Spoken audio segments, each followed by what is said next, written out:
referral that I talked about from the Inspector General. Obviously, this is now over. All right, that is the reaction, by the way. 24 now till the top of the hour. 800-941-SEAN if you want to be a part of the program. Beyond disappointing, inexplicable in many, many ways that they are not pursuing the investigation into Andrew McCabe, which, by the way, is a little... We're not usually told these things. I know people under investigation, they're never told the investigation is done, finished, over, and dead, but I guess you get special privileges. And this goes to the heart of what I'm saying, isn't it?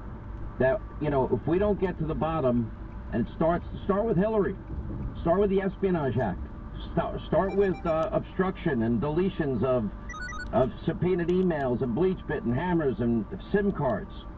You know, it's unbelievable to me, because the IG was not shy in their report about Andrew McCabe lacking candor. It's on twice on page 2 of the February 2018 Inspector General report. When you say he lacks candor, Andrew McCabe lacked candor when he told Comey, or made statements that led Comey to believe McCabe had not authorized the disclosure of information in the Wall Street Journal. That he also lacked candor when he told the agents he had not authorized the disclosure. And then you can go again, I'm reading again from the report, that on July 28th, when questioned under oath by the Office of Inspector General, recorded interview, when McCabe lacked candor, and they give the specifics. Page 22, we concluded that McCabe lacked candor on 4 separate occasions. Andrew McCabe said he lied, I mean, on case after case. Now, problem is, well, look at the Stone case. You know, the case of Roger Stone, we have frogmen in the back of his house. We have a tactical team, pre-dawn raids for process crimes.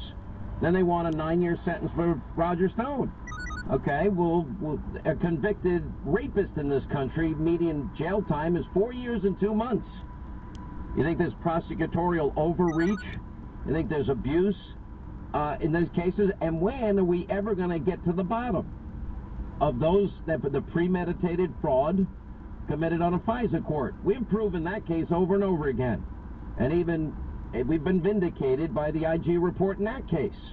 All those people knew the information was unverifiable. It's now been debunked, but they used that as the basis to take away the civil liberties, constitutional rights of Carter Page, to spy on a presidential candidate and transition team and a president. That all happened. And they knew what they were doing because they were warned repeatedly.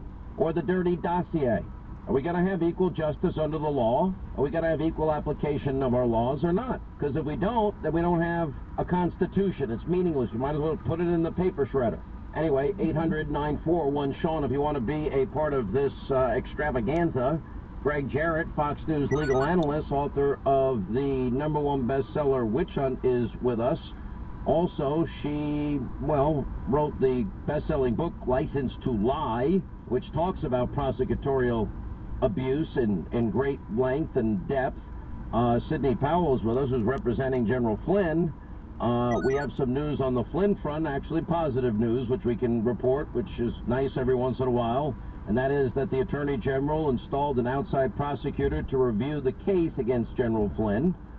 Anyway, welcome both of you. And first, Sidney, I guess we'll start with you. What's the update on General Flynn? Well, I think you know more than I do, because I just walked off an airplane that I didn't have internet access, and I just learned that there has been a new prosecutor appointed to oversee it.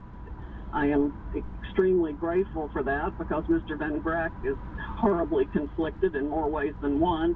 It's his own egregious misconduct that's an issue here, with suppression of Brady evidence that's proven by the recent IG report, learning that one of the FBI agents who interviewed General Flynn on January 24th in the ambush interview at the White House was also sneaked into a presidential daily briefing.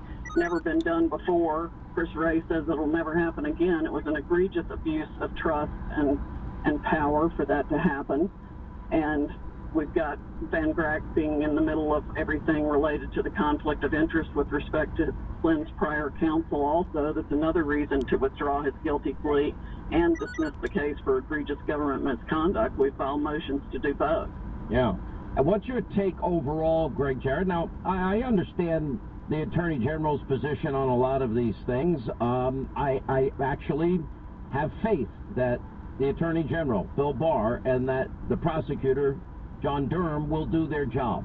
I have every indication based on public comments that they intend to get to the bottom of this. They have the power to convene grand juries ultimately, and they have the power to indict people. In some of these cases, the frustrating part for me is that we already have the information and evidence of a slam dunk case. You've identified all of the laws. I assume it's all going to happen, but this gives me reason to pause. I'm not going to lie.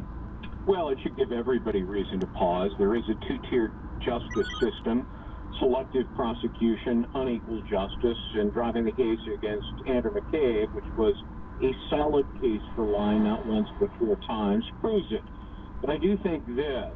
I think the Department of Justice decision not to go after Andrew McCabe